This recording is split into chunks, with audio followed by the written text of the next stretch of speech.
മുടി കൊഴിച്ചിൽ ഉണ്ടാവാനുള്ള ഒരു ടെൻഡൻസി അല്ലെങ്കിൽ ഒരു സ്റ്റാർട്ടിങ് സ്റ്റേജിൽ നമ്മുടെ മുടിയുടെ കട്ടി കുറയുന്നതായിട്ട് കാണാം.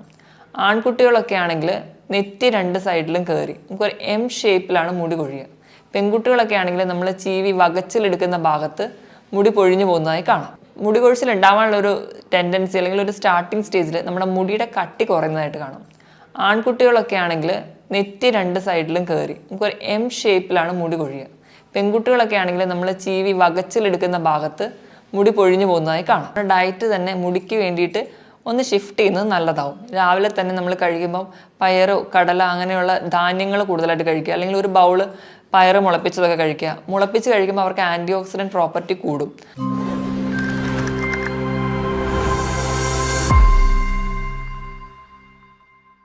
ഹായ്, ഞാൻ ഡോക്ടർ പ്രിയ, Q1 ഹെൽത്ത് കെയറിലെ ഹോമിയോപ്പതിക് ഫിസിഷ്യനാണ്. ഇന്ന് നമ്മുടെ ക്ലിനിക്കിൽ ഒരുപാട് പേര്, പ്രധാനമായിട്ടും കൗമാരക്കാരായ കുട്ടികൾ വന്ന് പറയുന്ന ഒരു കംപ്ലൈൻ്റാണ് മുടി കൊഴിച്ചിൽ. അവർ പരസ്യത്തിൽ കാണുന്ന പല പ്രൊഡക്ട്സ് യൂസ് ചെയ്തു, യൂട്യൂബിലെ പല ഒറ്റമൂലികൾ നോക്കി, പക്ഷെ ഒന്നിലും റിസൾട്ട് കിട്ടിയില്ല. അങ്ങനെ അവസാനം ഡോക്ടറെ അടുത്ത് എങ്ങനെയാണ് മാനേജ് ചെയ്യാൻ പറ്റുക എന്ന് ചോദിച്ച് ക്ലിനിക്കിൽ വരുന്നത് കാണാം. ഇന്ന് നമുക്ക് ഈ വിഷയത്തെക്കുറിച്ച് സംസാരിക്കാം. എന്തുകൊണ്ടാണ് മുടി കൊഴിച്ചിൽ ഉണ്ടാകുന്നതെന്നും നമുക്ക് എങ്ങനെ മാനേജ് ചെയ്യാം എന്നും നോക്കാം. എന്തുകൊണ്ടൊക്കെ മുടി കൊഴിച്ചിൽ ഉണ്ടാകുന്നതെന്ന് ആദ്യം തന്നെ നോക്കാം. ഒന്നാമത്തെ കാരണം പാരമ്പര്യമായിട്ട് നമ്മുടെ മാതാപിതാക്കൾക്കൊക്കെ മുടി കൊഴിച്ചിലുണ്ടെങ്കിൽ നമുക്ക് വരാനുള്ള ചാൻസ് കൂടുതലാണ്. അതെങ്ങനെ മനസ്സിലാക്കാം? മുടി കൊഴിച്ചിൽ ഉണ്ടാവാനുള്ള ഒരു ടെൻഡൻസി അല്ലെങ്കിൽ ഒരു സ്റ്റാർട്ടിങ് സ്റ്റേജിൽ നമ്മുടെ മുടിയുടെ കട്ടി കുറയുന്നതായിട്ട് കാണാം. ആൺകുട്ടികളൊക്കെ ആണെങ്കിൽ നെറ്റി രണ്ട് സൈഡിലും കയറി നമുക്കൊരു എം ഷേപ്പിലാണ് മുടി കൊഴിയുക. പെൺകുട്ടികളൊക്കെ ആണെങ്കിൽ നമ്മൾ ചീവി വകച്ചിലെടുക്കുന്ന ഭാഗത്ത് മുടി പൊഴിഞ്ഞു പോകുന്നതായി കാണാം. ഇനി രണ്ടാമത്തെ കാരണം, എന്തെങ്കിലും ഹോർമോണൽ ഇംബാലൻസ് ഉണ്ടെങ്കിൽ, അതായത് തൈറോയ്ഡ് പോലെയുള്ള ഹോർമോൺ, തൈറോക്സിൻ ഹോർമോൺ കൂടുന്നത് കൊണ്ടോ കുറയുന്നത് കൊണ്ടോ നമുക്ക് മുടി കൊഴിച്ചിലുണ്ടാവാം. PCOD പോലെയുള്ള കണ്ടീഷൻസിൽ, അതുപോലെ അമിതവണ്ണമുള്ളവരിലൊക്കെ ഇൻസുലിൻ റെസിസ്റ്റൻസ് ഉണ്ടാവും. ഇൻസുലിൻ റെസിസ്റ്റൻസ് വരുന്നതും മുടി കൊഴിച്ചിലിന് ഒരു മെയിൽ ക്യാരക്ടർ വരുന്നത് കൊണ്ട് നമുക്ക് മുടി കൊഴിച്ചിലുള്ള ടെൻഡൻസി കൂടുതലാണ്. മൂന്നാമത്തെ ഫാക്ടറാണ് ഡെഫിഷ്യൻസി. എന്തിൻ്റെങ്കിലുമൊക്കെ ഡെഫിഷ്യൻസി ആവാം. ഒന്നെങ്കിൽ പ്രോട്ടീൻ കുറയുന്നത് കൊണ്ടാവും. പ്രോട്ടീൻ നമ്മുടെ മുടികളൊക്കെ വളരാൻ അത്യാവശ്യമാണ്, അപ്പോൾ അത് കുറയുന്നതുകൊണ്ടാവാം. ചിലപ്പോൾ അയണിൻ്റെ ഡെഫിഷ്യൻസി കൊണ്ടാവാം. ചിലപ്പോൾ ചില വൈറ്റമിൻ്റെ ഡെഫിഷ്യൻസി, ബയോട്ടിന അല്ലെങ്കിൽ വൈറ്റമിൻ D പോലെയുള്ളതിൻ്റെ ഡെഫിഷ്യൻസി കൊണ്ടാവാം. ചില മിനറൽസ്, ചില ധാതുക്കളുടെ കുറവ് കൊണ്ടാവാം. മാംഗനീസോ, സിങ്ക്, സെലീനിയം തുടങ്ങിയ ധാതുക്കൾ കുറയുന്നതുകൊണ്ടും നമുക്ക് മുടി കൊഴിച്ചിലുണ്ടാവാം. ഇനി നാലാമത്തെ കാരണം എന്ന് പറഞ്ഞാൽ, നമ്മൾ ചില ഡയറ്റ് പ്ലാൻ എടുക്കുമ്പോൾ പെട്ടെന്ന് വണ്ണം കുറയ്ക്കാൻ വേണ്ടി നമ്മൾ അന്ന് വരെ കഴിച്ചുകൊണ്ടിരുന്ന ആ ഒരു ഫുഡ് റുട്ടീൻ മാറ്റി പെട്ടെന്നൊരു ഡയറ്റ് പ്ലാനിലോട്ട് വരുമ്പോൾ അപ്പോൾ നമ്മുടെ ബോഡിക്ക് ഉണ്ടാകുന്ന ചേഞ്ച് കൊണ്ട് നമുക്ക് മുടി കൊഴിച്ചിലുണ്ടാവാം. ഇനി അഞ്ചാമത്തെ ഒരു ഫാക്ടറാണ് ടെൻഷൻ അല്ലെങ്കിൽ സ്ട്രെസ്സ് തന്നെ 3 രീതിയിൽ വരാം. ഫിസിക്കൽ സ്ട്രെസ്സ് വരാം, മെൻ്റൽ സ്ട്രെസ്സ് വരാം, ഇമോഷണൽ സ്ട്രെസ്സ് വരാം. ഫിസിക്കൽ സ്ട്രെസ് എന്ന് പറഞ്ഞാൽ പ്രഗ്നൻസി ഡെലിവറി ഒക്കെ കഴിഞ്ഞ് ഒരു 2-3 മാസം കഴിയുമ്പോഴായിരിക്കും ചിലപ്പോൾ മുടി കൊഴിച്ചിൽ കാണുന്നത്. അതപ്പോൾ ഉണ്ടാകുന്ന ഒരു ഹോർമോണൽ വേരിയേഷനാണ്. ഈസ്ട്രജൻ ഹോർമോണിൻ്റെ വേരിയേഷൻ മൂലമാണ് അവിടെ മുടി കൊഴിച്ചിൽ ഉണ്ടാകുന്നത്.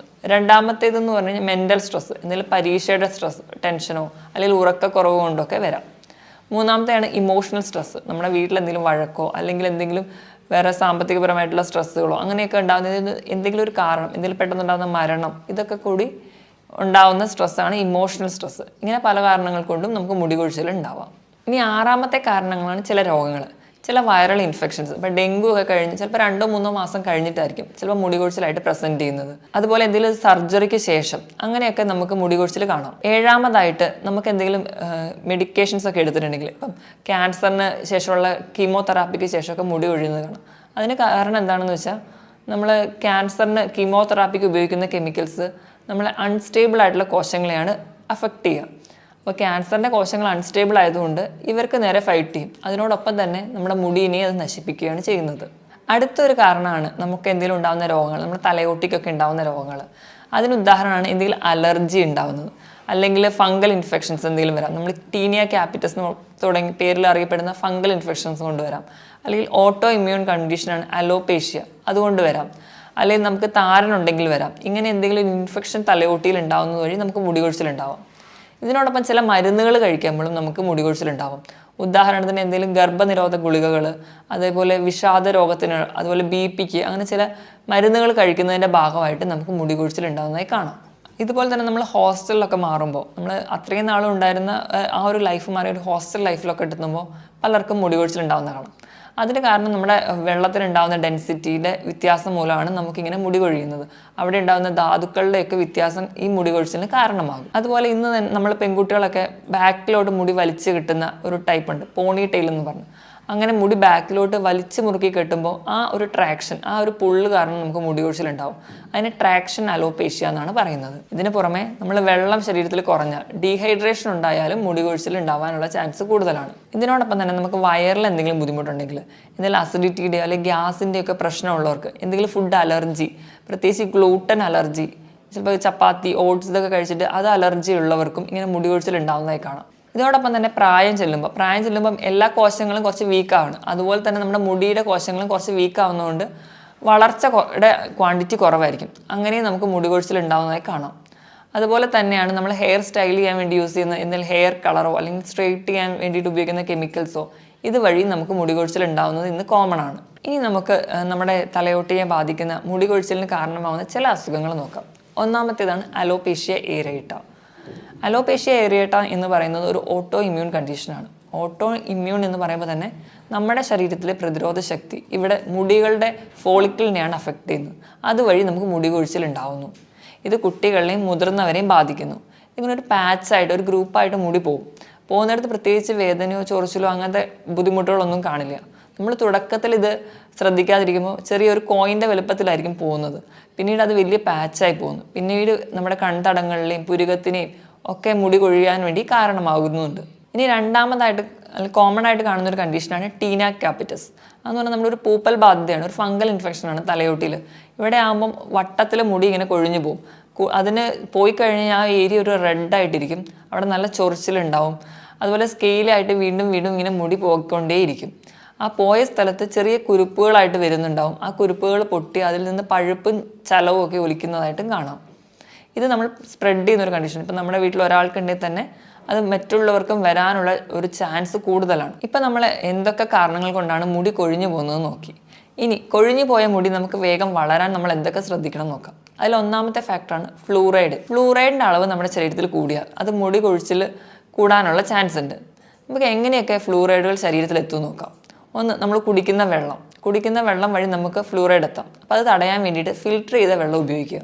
രണ്ടാമതായിട്ട് ഫ്ലൂറൈഡ് കണ്ടൻറ്റുള്ള ടൂത്ത് പേസ്റ്റുകൾ ഇന്ന് നമ്മുടെ നാട്ടിലൊക്കെ ഉണ്ട്. അപ്പോൾ അതിൻ്റെ ഉപയോഗം കുറച്ച് ഫ്ലൂറൈഡ് ഇല്ലാത്ത ടൂത്ത് പേസ്റ്റുകൾ ഉപയോഗിക്കാൻ ശ്രദ്ധിക്കുക. മൂന്നാമതായിട്ട് നമ്മൾ ചായയുടെ ഉപയോഗം കുറയ്ക്കുക. ചില ഫ്ലൂറൈഡ് മണ്ണിലടങ്ങിയിട്ടുള്ള സ്ഥലങ്ങളിലെ തേയിലയ്ക്ക് ഫ്ലൂറൈഡിൻ്റെ അബ്സോർപ്ഷൻ കൂടുതലാണ്. അതുകൊണ്ട് നമുക്ക് തേയിലയിലും ഇതിൻ്റെ ക്വാണ്ടിറ്റി കൂടുതലായി കാണാം. അതുകൊണ്ട് തന്നെ ചായയുടെ ഉപയോഗം കുറയ്ക്കുന്നത് വഴി നമുക്ക് ഫ്ലൂറൈഡ് അകത്തെത്തുന്നത് കുറയ്ക്കാനും പറ്റും. രണ്ടാമതായിട്ട് സൾഫേറ്റിൻ്റെ ക്വാണ്ടിറ്റി കുറയ്ക്കാൻ നോക്കുക. സൾഫേറ്റ് മെയിൻലി നമ്മുടെ ഷാമ്പൂലും കണ്ടീഷണറിലൊക്കെ ഇന്ന് ധാരാളമായിട്ട് അടങ്ങിയിട്ടുണ്ട്. ഈ സൾഫേറ്റ് എന്തെന്ന് വെച്ചിട്ടുണ്ടെങ്കിൽ നമ്മുടെ മുടിയിലെ പ്രോട്ടീനും നശിപ്പിക്കും. അതുകൊണ്ടാണ് ചില ഷാമ്പൂ ഒക്കെ ഉപയോഗിക്കുമ്പോൾ നമ്മുടെ മുടി കുറച്ചുകൂടെ ഡ്രൈ ആവുന്നു, പെട്ടെന്ന് പൊട്ടിപ്പോകുന്നതായിട്ട് കാണുന്നത്. മൂന്നാമതായിട്ട് ഡൈഹൈഡ്രോ ടെസ്റ്റോസ്റ്റെറോൺ, അതായത് DHT, ഈ ഹോർമോണിൻ്റെ അളവ് കുറച്ച് നിർത്തണം. ഡൈഹൈഡ്രോ ടെസ്റ്റോസ്റ്റെറോൺ എന്ന് പറയുന്നത് പുരുഷ ഹോർമോണായ ടെസ്റ്റോസ്റ്റെറോണിൻ്റെ ഒരു വകഭേദമാണ്. പുരുഷ ഹോർമോണായ ടെസ്റ്റോസ്റ്റെറോൺ 5-ആൽഫ റിഡക്ടേസ് എന്ന് പറയുന്ന എൻസൈം ആക്ട് ചെയ്തിട്ടാണ് DHT ഉണ്ടാവുന്നത്. അപ്പോൾ നമ്മൾ 5-ആൽഫ റിഡക്ടേസ് എന്ന് പറയുന്ന എൻസൈം കുറയ്ക്കുന്നത് വഴി നമുക്ക് DHT കുറയ്ക്കാൻ പറ്റും. ഇനി എങ്ങനെയൊക്കെയാണ് നമുക്ക് ഈ എൻസൈം കുറയ്ക്കുക എന്ന് നോക്കാം. അതിനായിട്ട് ഒന്നാമത്തെ, ഗ്രീൻ ടീ ഉപയോഗിക്കുക. ഗ്രീൻ ടീ നമ്മൾ കഴിക്കുന്നത് വഴിയും അതുപോലെ തന്നെ അത് തലയിൽ വാട്ടറുമായിട്ട് മിക്സ് ചെയ്ത് പുരട്ടുന്നത് വഴിയും നമുക്ക് ഈ എൻസൈമിൻ്റെ അളവ് കുറയ്ക്കാൻ പറ്റും.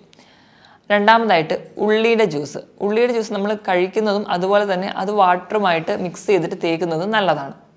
മൂന്നാമതായിട്ട് ആപ്പിൾ സിഡർ വിനെഗർ, ഇത് ഉപയോഗിക്കുന്നതും ഇത് നമ്മൾ തലയിൽ പുരട്ടുന്നതും നമുക്ക് ഈ എൻസൈം കുറയ്ക്കാൻ സഹായിക്കും. അതുപോലെ തന്നെ നമ്മുടെ ഭക്ഷണത്തിൽ മഞ്ഞൾ, അതുപോലെ മത്തൻ്റെ സീഡ്സ്, ഇതൊക്കെ കൂടുതലായിട്ട് ഇൻക്ലൂഡ് ചെയ്യുന്നത് നല്ലതാണ്. അതും ഈ എൻസൈമിനെ കുറയ്ക്കും. അതുപോലെ സിങ്ക് കൂടുതൽ അടങ്ങിയിരിക്കുന്നത് കക്ക, ചിപ്പി, അങ്ങനെ കടൽ മത്സ്യങ്ങളിലൊക്കെയാണ്. ഇത് കൂടുതലായി കഴിച്ചാലും നമുക്ക് ഈ എൻസൈമിൻ്റെ അളവ് കുറയ്ക്കാം.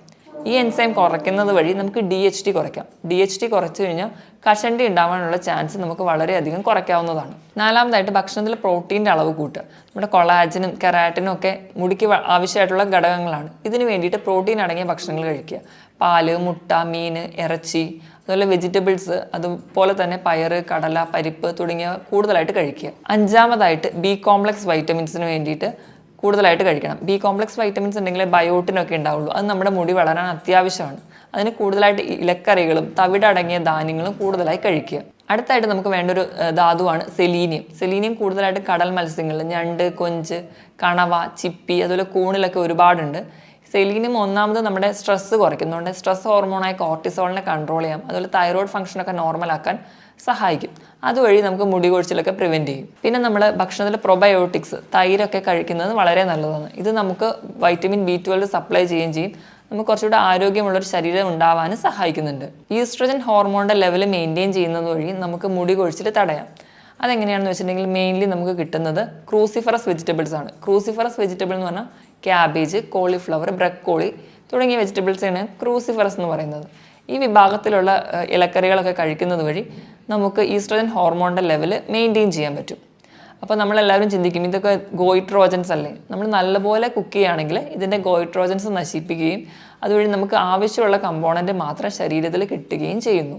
ഇനിയിപ്പോൾ ഹാഷിമോട്ടോ തൈറോയിഡൈറ്റിസോ അങ്ങനെ എന്തെങ്കിലുമൊക്കെ ഉള്ള ആൾക്കാരാണെങ്കിൽ, അങ്ങനെ എന്തെങ്കിലും ഹോർമോണൽ ഇംബാലൻസ് ഉള്ളവരാണെങ്കിൽ ഗ്ലൂട്ടൻ ഫ്രീ ആയിട്ടുള്ള ഡയറ്റ്, അതുപോലെ പാൽ ഉൽപ്പന്നങ്ങളും കുറയ്ക്കുക. ഗ്ലൂട്ടൻ ഫ്രീ ആയിട്ടുള്ള ഡയറ്റ് എന്ന് പറഞ്ഞാൽ നമ്മൾ ചപ്പാത്തി, ഓട്സ് ഒക്കെ മാക്സിമം അവോയ്ഡ് ചെയ്യാൻ തന്നെ ശ്രദ്ധിക്കണം. അതുപോലെ തന്നെ നമ്മൾ സിലിക്കൺ ഡയോക്സൈഡ് അത് കൂടുതലായിട്ട് ഭക്ഷണത്തിൽ ഇൻക്ലൂഡ് ചെയ്യാൻ വേണ്ടി ശ്രമിക്കുക.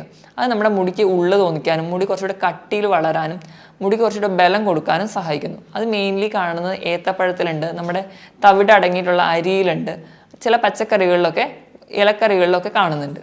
ഇതുവരെ നമ്മൾ മുടി കൊഴിച്ചിൽ എങ്ങനെയാണ് ഉണ്ടാവുന്നത്, അല്ലാതെ നമുക്ക് എങ്ങനെ മാനേജ് ചെയ്യാം, പെട്ടെന്ന് മുടി വളരാൻ എന്തൊക്കെ കഴിക്കണം എന്നൊക്കെ നോക്കി. ഇനി നമുക്ക് കംപ്ലീറ്റ് ആയിട്ട് നമ്മുടെ ലൈഫ് സ്റ്റൈലിൽ എന്തൊക്കെ മാറ്റം വരുത്തണം നോക്കാം.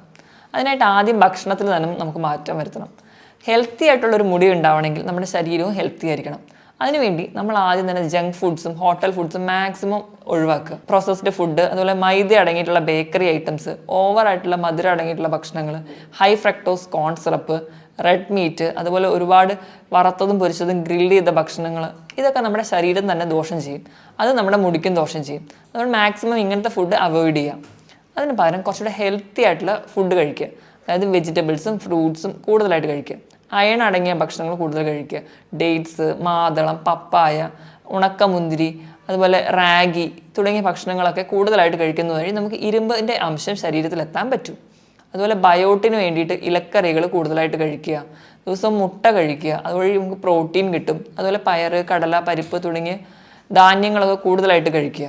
ഭക്ഷണത്തിൽ ഇങ്ങനെയൊക്കെ മാറ്റം വരുത്തുന്നതിനോടൊപ്പം ദിവസവും ഒരു 2 മുതൽ 3 ലിറ്റർ വരെ വെള്ളം കുടിക്കാൻ വേണ്ടി ശ്രദ്ധിക്കണം.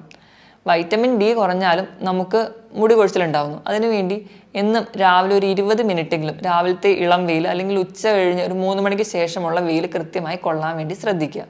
അതിനോടൊപ്പം തന്നെ വൈറ്റമിൻ D കിട്ടാനായിട്ട് പാലും മുട്ടയും ഇലക്കറികളും കഴിക്കേണ്ടതാണ്. ഇപ്പം മെൻ്റൽ സ്ട്രെസ്സോ അങ്ങനെ ടെൻഷനോ ഒക്കെ ഉള്ളവരാണെങ്കിൽ യോഗയും മെഡിറ്റേഷനും ഒരു ബ്രീത്തിങ് എക്സസൈസൊക്കെ ചെയ്ത് ഒന്നുകൂടെ റിലാക്സ് ആവാൻ വേണ്ടി നോക്കുക. അതിനുവേണ്ടി ഒരു മോർണിംഗ് വാക്കൊക്കെ ചെയ്യുന്നത് നല്ലതാണ്. ഇനി നമുക്ക് മുടി കൊഴിച്ചിലൊരു ഭയങ്കര ബുദ്ധിമുട്ടായിട്ട് മാറുന്നുണ്ടെങ്കിൽ നമ്മുടെ ഡയറ്റ് തന്നെ മുടിക്ക് വേണ്ടിയിട്ട് ഒന്ന് ഷിഫ്റ്റ് ചെയ്യുന്നത് നല്ലതാവും. രാവിലെ തന്നെ നമ്മൾ കഴിക്കുമ്പോൾ പയറ്, കടല അങ്ങനെയുള്ള ധാന്യങ്ങൾ കൂടുതലായിട്ട് കഴിക്കുക. അല്ലെങ്കിൽ ഒരു ബൗള് പയറ് മുളപ്പിച്ചതൊക്കെ കഴിക്കുക. മുളപ്പിച്ച് കഴിക്കുമ്പോൾ അവർക്ക് ആൻറ്റി ഓക്സിഡൻറ്റ് പ്രോപ്പർട്ടി കൂടും. അത് നമ്മുടെ എന്തെങ്കിലും ഇൻഫ്ലമേഷനോ നീർക്കെട്ടോ ഒക്കെ കോശങ്ങളുണ്ടെങ്കിൽ അത് തടയാനും സഹായിക്കും.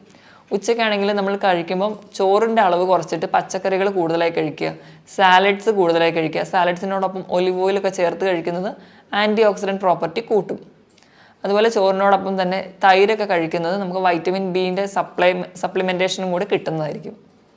വൈകിട്ട് ചായയോ കാപ്പിയോ ഒക്കെ മാറ്റി അതിന് പകരം നട്ട്സ് കഴിക്കുക.